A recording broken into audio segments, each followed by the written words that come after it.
Okay, so continuing with the theme of young people and adolescents, now switching from childhood to young people, I'm really pleased to welcome today, we've got Nick and we've got Tully, and they are going to speak to us about their individual journey. So I think if we can actually, without further ado, what we're going to do is actually welcome onto the stage and to the lectern is Nick. Nick's going to tell us about his journey, his personal journey. And then what we're going to do is we're going to do it like if you like, a chat show really. We're then going to actually ask Tully to talk to us. And I know you've got something exciting as well to talk to us about at the end as well. And then we're going to sit and we're going to take questions from you guys as well to Nick and Tully sitting there. So over to you, Nick. Thank you. Good morning, everyone. My name is Nick and I live in London. I'm now 29 years old and have been living with dystonia since the age of 7. My early childhood was perfectly normal. I walked and talked pretty much as expected. However, at the age of 7, my parents noticed that I was dragging my right leg when I walked. My parents, they took me to a GP who then referred me to a big London hospital. The consultant didn't identify the problem and offered no real explanation. So I then went off to Great Ormond Street and they're much more helpful with that. After lots of tests to rule out other illnesses, after 3 months I was diagnosed with childhood onset dystonia, which at the time was quite a quick diagnosis. I was very privileged to have Professor Robert Surtees as my consultant. He first decided to see if it was dopa-responsive dystonia, but the relevant medication had no effect. So he prescribed various other drugs to help control the symptoms. During this time, the dystonia was beginning to affect my arms and neck. I carried on as normal as possible at school, but the problem was it was very difficult to explain what dystonia was. Some days I was fine, but other days I was struggling with my walking. Some teachers were very unsympathetic and thought I was just being lazy, but others were much more kind and tried to understand more about dystonia. My friends treated me just as normal as possible, and if I had to use a wheelchair on things like school trips, they would take it in turns to push me. One of the most frustrating things for me was that my handwriting became messier and messier. Laptops back then weren't so common, so I often had to have someone write for me, especially during exams. I was constantly taking lots of pills at this time, which made me feel very tired. I could just about manage the school day, but I had no energy to do anything else. By secondary school, my walking got worse, but I could get around on a micro scooter rather than using a wheelchair, which gave me a lot more independence. From the age of 13, the dystonia affected my trunk. My spine began to twist badly, so the orthopedic consultant didn't really understand much about dystonia, so he recommended I wore a rigid plastic back brace for 24 hours a day to try and stop the scoliosis from becoming worse. I wore this for over a year, but it had little effect, and gradually my posture got really bent over. I tried to carry on doing things as much as possible, seeing my friends and going on bike rides. However, this took a lot more energy and again left me feeling very tired. When I was 15, I had spinal surgery where they implanted steel rods to try and correct the scoliosis. Although the nursing staff were lovely and the surgeon and physios still didn't really understand the effects of dystonia, which made it very hard for me to stand up properly.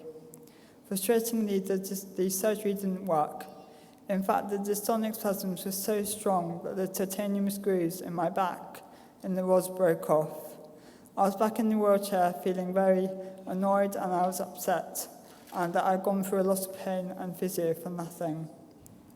Dr. Surtees was just as frustrated as we were, and recommended a new treatment called deep brain stimulation, DBS.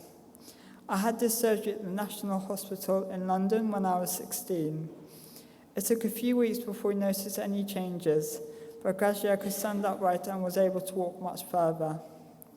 Now that the dystonia was under control, the orthopedic surgeons wanted to do more spinal surgery to remove the broken screws and put in more steel rods. Another boring and painful stay at Great Ormond Street. The only compensation for this was that you get visited by various celebrities. After 3 big operations in 2 years, my body was in a bit of a state, so I needed lots of physiotherapy. It was really annoying to be nagged about it so much by my mum, and she dragged out on a daily physio walk. However, I could begin to see the benefits. And I should mention that during all of this, I was able to do my GCSEs, go on to do A-levels, and then get a university degree. I now work part-time at the Houses of Parliament in a role that I really enjoy. I also managed to do some voluntary work at a local museum. So since DBS 12 years ago, I'm now completely independent, even though I still have dystonia and a twisted back. I go to the gym regularly to work on my fitness with a personal trainer, and now I can enjoy seeing friends without worrying how tired I might become.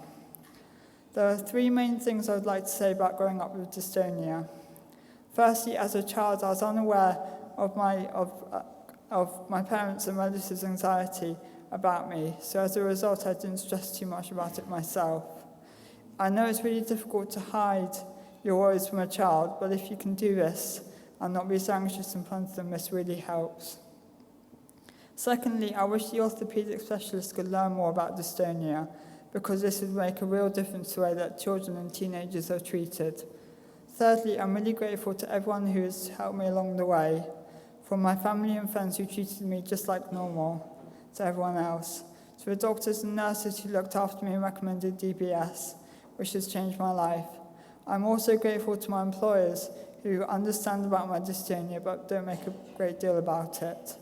It's great to be leading a normal life. Thank you for listening.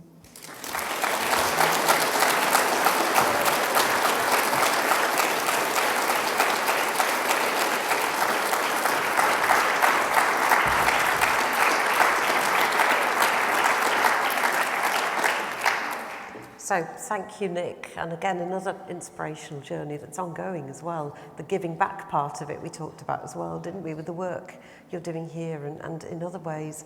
And I want you to hold your thoughts and really think about questions that we're going to ask Nick and Tully. We're actually going to do it together and have a discussion together shortly. But before we do that, I want to welcome Tully as well. And I'm going to give you this handheld mic, Tully, which will come on now, if you just hold it there. And over to you. Tully's actually going to, in a similar way, but different, talk through her personal journey as well. Over to you, Tully. So, hi, I'm Tully. I'm a GBR paraswimmer, and I was born with cerebral palsy, spastic diplegia. So for me, it was a bit different because I've been disabled since I was born, but I was ambulant. I had very mild cerebral palsy. So I think for me, growing up, a lot of the symptoms of dystonia were disguised by the fact that I had cerebral palsy, and a lot of the specialists just assumed that it was just part of the CP, and it was that I was growing and my muscles weren't quite keeping up, and that's what my legs were getting really stiff. It was when I was 13 that I had a sudden onset of my left foot suddenly just turned in, and that's not typical of cerebral palsy, so that's when we started to realise that actually there might be something else going on. And I mean, my physio was quite concerned because it wasn't a common thing. I started to get a lot more pain in my calves. It was really difficult to stand. And so that's when I started on baclofen.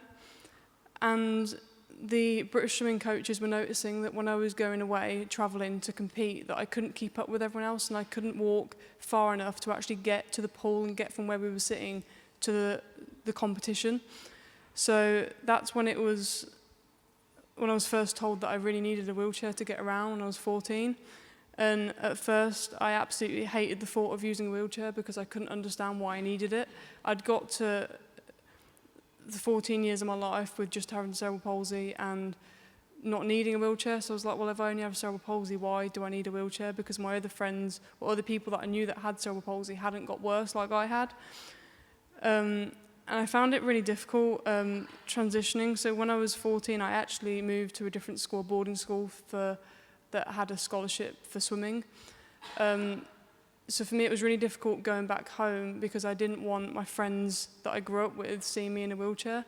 And that's something I still struggle with now, is going around my village at home like, because I'm obviously so different than what I was when I knew everyone. So when I was 16, I finally got diagnosed. It took many years. Originally, neurologists thought I had hereditary spastic paraplegia. It came back that I didn't. I was then told by my neurologist at Birmingham Children's that I had dopa-responsive dystonia, and he promised me, gave me false hope that I would be cured. He showed me videos of these kids that were severely disabled and were cured. So I was on L-DOPA for 6 months with no benefit. Actually, I was getting worse. So after that, he basically turned around and said, well, you must be faking it, because he couldn't find what was wrong with me. So he basically refused to see me again and said that it must be psychological. So we had to go to PALS and complain about the way he'd been treated.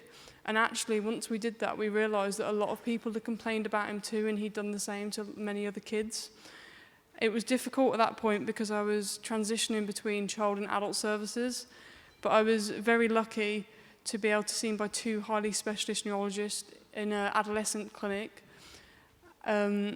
And they took videos of my gait and took it to conferences. I had lumbar punctures, muscle conduction test. I had loads of MRIs, loads of tests, and my DNA was sent to Great Ormond Street, and eventually I was diagnosed with generalized dystonia. And one of the big things that came out of the test was, for the lumbar puncture, my dopamine was low, but for some reason my serotonin level was the lowest they'd ever seen. And they said that they'd seen this in a few people with dystonia, a few young people, and that's why they'd sent my DNA to Great Ormond Street, which my parents were pretty concerned because obviously serotonin is what controls your mood. But we were told by my neurologist at the time, because I was training 7, 8, 9 times a week in the pool, that the routine of training was what kept me mentally well. So after my foot turned in, the progression of my dystonia was pretty slow. Didn't notice that much until 2015-16 year, when I had a very stressful journey to a British swimming camp, and all of a sudden my left foot curled up like it's never done before. My toes curled in, and I got extreme nerve pain that travelled all the way up my leg, and it just wouldn't go back. We tried Botox, so many different things, and my foot just wouldn't go back. And after that, it was a pretty sudden progression. My right leg got really tight to the point where I could no longer straighten it. I developed dystonia in both my shoulders, meaning I couldn't lift my arms above shoulder height, developed it in my neck and my hand. It just seemed to spread rapidly. And so I tried lots of different drugs. The main things I tried were, I had a lot of nerve pain, especially from where these sudden onsets had happened. So we tried lidocaine infusions, which worked really well. There was no evidence behind it, but I was very lucky to find a team at Lee Hospital, a pain clinic, that were willing just to try things, even if there was no evidence. But unfortunately, it wore off very quickly, and it's not something you can have done very often. So I tried pregabalin, which worked very well, but the side effects were horrendous. So eventually, I managed to convince the doctor to try pulse radiofrequency nerve blocks in both my shoulders to help, because I had nerve pain shooting above my eye all the way down to my fingers, referring from my shoulders. And that changed my life so much. My pain went from like an 8 out of 10 all the time to about a 3. I could actually function, I could think about getting back in the pool. So when my dystonia moved into my shoulders, I was unable to swim. 2 weeks before the Rio Paralympic Games, I had to withdraw from the swimming team, which was such a big blow. And the fact that I had to withdraw for something that I'd been training for 10 years of my life for, I could no longer train, I didn't have the routine. I'd started at uni, but I was struggling so much, I couldn't sit in lectures because I was in so much pain, I couldn't concentrate, I couldn't study. And I just didn't really know what to do with myself. That's when I think the depression kicked in, because I didn't have a routine. I didn't really know who I was anymore because I couldn't do anything. I couldn't swim. I felt like a failure because I felt like I let people down because I had to withdraw from the Rio team, and my family, British swimming, loads of people had put so much effort and money into me, and it was all for nothing, basically. But after I had the nerve blocks, I was able to get back in the pool. It took about a year and a half, and I was very nervous because I wasn't sure if I could swim anymore. And I had to learn how to swim because now I didn't have the use of my legs at all, and I didn't have full use of my arms. So it was very, very difficult. One thing that kept me going was for a while I decided that Botox wasn't really working, but I decided to give it a go again. And it's taken me a very, very long time to get the dosage right, and because dystonia is variable, if you get it right 1 month, a few months later, like it can change. And the biggest thing I found that was that my hamstrings are the main muscles that really affect me. But if I have Botox in them, I'm too weak to move. I can't stand. I can't get up off the floor. So it was trying to find a way of getting my legs looser and reducing the spasms and pain so that I could sleep and function day-to-day life and sit comfortably, but also still keep the strength of dystonia so that I can actually stand and mobilize a bit. So in 2017, I decided to go back to my neurologist in Birmingham and just to see if there were any other options. I'd heard about deep brain stimulation. I wanted to look into the possibility of it. But unfortunately, he wouldn't let me have it at the Queen Elizabeth because for some reason they'd had really high infection risks in only dystonia patients. So he referred me to the National Hospital in London. But I was turned down because I have underlying cerebral palsy as well as the dystonia. And I'd done a lot of research, and some people with underlying dystonia or dystonic CP, underlying cerebral palsy or dystonic CP had DBS. And the main thing for me at that point was just the pain. I didn't care if I still couldn't walk, if I still was in a chair. I obviously wasn't expecting a miracle, but for me it was the pain. I couldn't deal with the pain anymore. So I'd done all this research and took it to the surgeon to say, look, like I've seen here that all these people with cerebral palsy or with dystonic CP have had it and they've still had a benefit. But for him, he decided that the benefit didn't outweigh the risk. But that is something that I'm still hoping to get a second opinion look towards in the future. So while all this was going on, I managed to pass a degree at university, which I spread out over 4 years. I've now just accepted an offer for a master's degree, which I'm going to start next year. And I'm really, from my experience of being an athlete and being disabled and getting dystonia, I studied physiology, so I'm really interested in going into research and looking at the way dystonia and cerebral palsy affects the way an athlete trains and the way an athlete's body works. So I'm hoping to eventually do a PhD in that when I stop training eventually. So I managed to return to international competition in 2017, and in 2018 I got reclassified. So in para-swimming and para-sport, you have classifications, so you only swim against people with the same level of impairment as you, so that it's fair. And for me, in swimming, I'd moved down 4 classifications.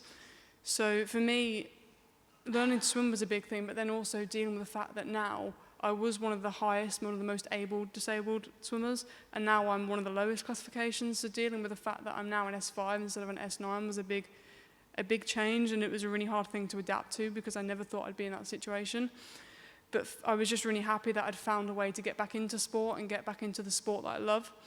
So in 2018, I went to the trials, and I'd been working really hard. It was still really hard to swim because I was in so much pain that I would be really good for a few months, and then I was in too much pain to swim, so it was quite hard to maintain being able to train enough to actually be fit. But I managed somehow to qualify for the European Championships, and I went in August. I had another issue in my classification because the classifiers just didn't understand what dystonia was, so they didn't know how to test me in the water.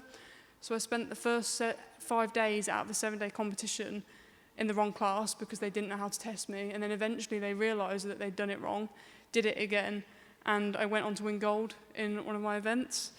So this year I've been selected for the World Championships, which are in September in London. So I'm hoping some of you can come and watch that because the tickets are £1 for heats, £5 for final. So if any of you are around in September, the 9th to the 15th, it'd be brilliant to get some support. So one big thing this year, in September, after my brilliant success in Europeans, I decided that it was time to do something about all the pain I had in my shoulders. So I went for a small operation to have some bone spurs shaved that I'd gotten over the years from swimming through injury and through the dystonia, like from the strange movement patterns I have in the water. And I didn't realise how much pain can influence dystonia. My dystonia in my pecs and my lats decreased so much. I still can't get my arms above shoulder height, but I don't get the constant spasms and twitchings and my muscles trying to pull my shoulders out, which I got before. My pain massively decreased. My dystonia in my neck improved for a little bit. It's now gone back to how it was, but I did have a bit of relief. But when I had that surgery, I couldn't swim for a very long time, and still now I'm still working on trying to get back to where I was. So I didn't know what to do because I wanted to exercise, and obviously, like I've said, the routine of exercising helps keep my mind healthy, it helps keep me happy, and for me, it's a way to get rid of all that anger. Like, pushing myself so hard, I enjoy the pain of pushing myself because it's a distraction from the pain I get from the dystonia, and it's a really good way to let all your anger and frustrations out and just clear your head. So when I couldn't swim, I was like starting to think about what can I do, because I can't walk very well, so I can't do anything like running. I've tried things like wheelchair racing, but I really struggle with my left hand and my shoulders, so I needed something that wasn't going to put strain on my shoulders, especially because I'd had the surgery. And I wanted to be able to try and use my legs, and I came across this sport. One of the other sports scholars at my university is a paracyclist, and she does this sport called race running, which she'd been trying to get me into for a while. And it's basically a three-wheeled frame like a trike, but there's no pedals. So you're sat on a seat, and you're leaned forward on a chest plate, and basically the frame takes your whole body weight, so you're free to walk and run, and you steer it like a bike. And hopefully after lunch we'll be able to show you a video of what it is, and hopefully later we might be able to bring a race runner up to show you so you can have a look, and maybe some of the kids can have a go on it. And I know I spoke to Isabella's mum about trying to get Isabella on it, and she went to a taste today and absolutely loved it. So for me, I want to try and bring get more awareness of this brilliant sport, because it is, it's freeing. It was basically a sport. It's a sport that people that are too disabled to sport can compete in. And for me, like, I can't walk very far at all now. I can walk in my flat and that's it. I can't walk outside, so I'm pretty much wheelchair bound. And I can't use my legs in the pool. So I really wanted a way to use my legs. And for me, being able to actually be free and be able to run is an amazing feeling. It's something I've never really been able to do. So hopefully some of you will be able to bring your kids to a cerebral palsy taster day, because cerebral palsy sport do a lot of taster days and sessions where kids can come out and try different sports, and you can try the frames, and they can link you up with places to be able to loan the frames or charities that can help fund them. Thank you, Tully. And I think on behalf of everybody, thank you so much for wonderful, inspirational stories. Keep hold of the mic for a minute, yeah? And then we'll pass it between us, yeah?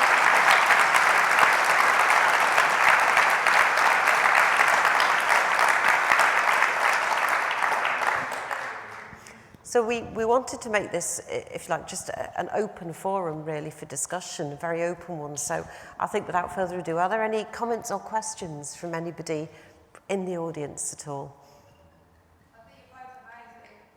Yeah.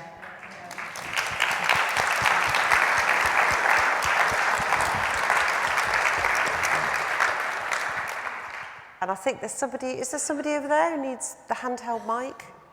Is there, I think?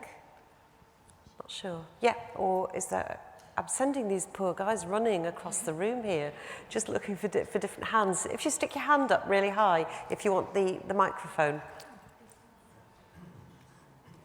Hi, I've got a microphone, so I'm just going to go for it. Okay. Thank you both for painting what can be done and what can be achieved, and showing all of us. So, number one, I've got two little questions. Well, they're not little, but number one is, what do doctors, general practitioners, what must they know? Because the route to diagnosis is incredibly torturous, painful, condemning often. and we heard from both of you. What's something that they all have to know when they're having their basic training? What do you wish they had known? So when I was first diagnosed, before I got diagnosed, same as Tully, they just said it was psychological, it wasn't real, it was all in my head. So I think basically they just need to sort of just do basic checks, check your reflexes, or maybe just refer you to a hospital straight away before they sort of ridicule you in front of your family. And false hope as well, saying that, oh, it's just in your head, For me, like at the age of 14, being told that if I took this drug that I was going to be completely cured, I don't think any doctor should ever give a kid false hope or tell them they're going to be cured, because how can they guarantee that? For me, that was the biggest blow, that I started to think, well, if it isn't working, is this in my head? Is there something wrong with me? What's going on? So the biggest thing, I think you can't give a kid false hope, because it's just not right. And the other thing I just wanted to ask was, has anybody or is anybody doing extensive work with you around alleviating the stress and anxiety that comes with the condition, that they're really focusing on teaching you ways to breathe, to ground yourself, to use alternative therapies that give you some empowerment and, input on this? Because there's a lot of very good science. I'm hoping to nobble you about your PhD in a minute. That would really, really help, I think. And I just wondered if you'd had any of that along the way. I saw a pain psychologist, which it took me 2 years to get on the waiting list. She wasn't very helpful. She gave me a CD to listen to whale noise and told me to listen to that and when I had pain, which didn't really help me out. So I went to her for a year every week, and after that I sort of gave up. But I see a sports psychologist regularly for swimming, and I'd come up with ways of dealing with my stress and anxiety and pressure before a race, because if I let myself get worked up, my dystonia gets worse and I get too stiff to swim. So I'd started to try and move the anchors that I had for sport into every day. But I think for me it was just distraction. I was just constantly trying to distract myself and trying to exercise, because that was a way of showing that I could, to myself, that I could still do something. What about you, Nick? I'm sort of the same as Tully. Luckily now I've had the DBS, I don't notice the pain as much. But I also, when I'm at work, I feel like I'm surrounded by normal people who don't understand the disability, but obviously they sort of come up to me and ask. But I feel very lucky that I've got distractions like work, which most people don't seem to have, because they don't know that they can actually live whilst working with dystonia. So also getting raising awareness with employers, basically, that people can still do everyday jobs. They might just need some minor adjustments to be able to help them work, and that will hopefully help with the positivity and making sure that people have a sense of worth. Okay, thank you. Anybody else have a question? Yeah. It's just the water and help you understand the pain. Does the water help with the dystonia pain? It does to an extent, but there's a fine balance. There's a balance between being in the water and helping loosen your muscles, and it depends on the temperature of the water. So I find if I don't swim for a while, even though I don't use my legs in the water, they get a lot stiffer and a lot more sore. I think one thing, it depends on the temperature of the water, but then I've also noticed if I swim too much, it goes the other way and I get worse. So I think finding the right balance. But yeah, definitely, if you were just floating or spending a few hours a week in a pool, it definitely helps me. Okay. Nick, I wanted to ask you a question about your personal trainer. You said you have a personal trainer. How does that work out? And does he or she understand your condition? Yes, I'm very lucky that I have a personal trainer. I see him about once a week, and he's very good at understanding that some sorts of exercises do make dystonia worse. So we try and sort of do lots of stretching, which makes the muscles stretch out so they're not so tense, and that really does help. So things like we do some yoga moves, which are really helpful, and it also helps with my breathing, because sometimes gets a bit mucked up. but it sort of also makes me sort of feel happier, more well-being, and being able to exercise really does help. And with Tully's, being in the water, being in the gym really helps me as well.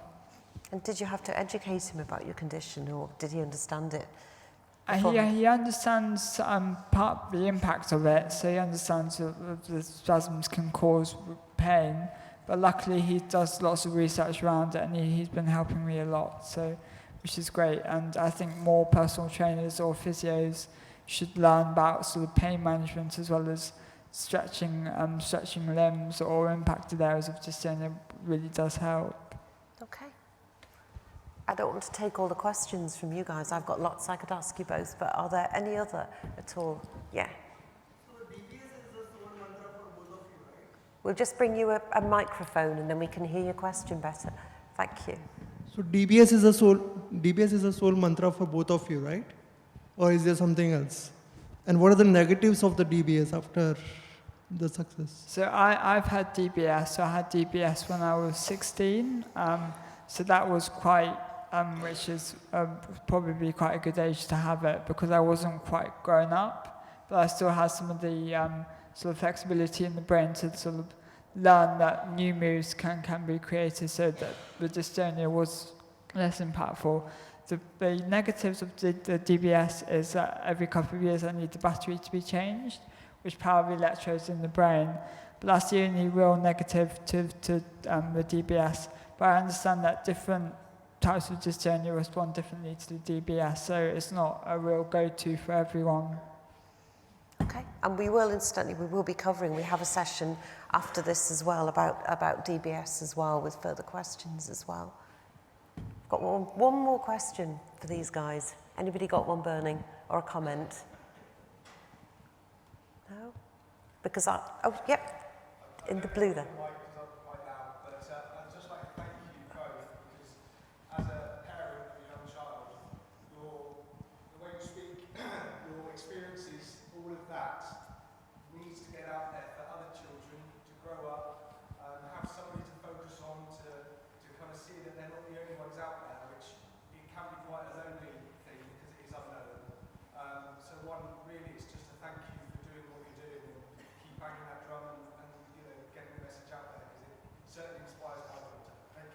Thank you. Thank you.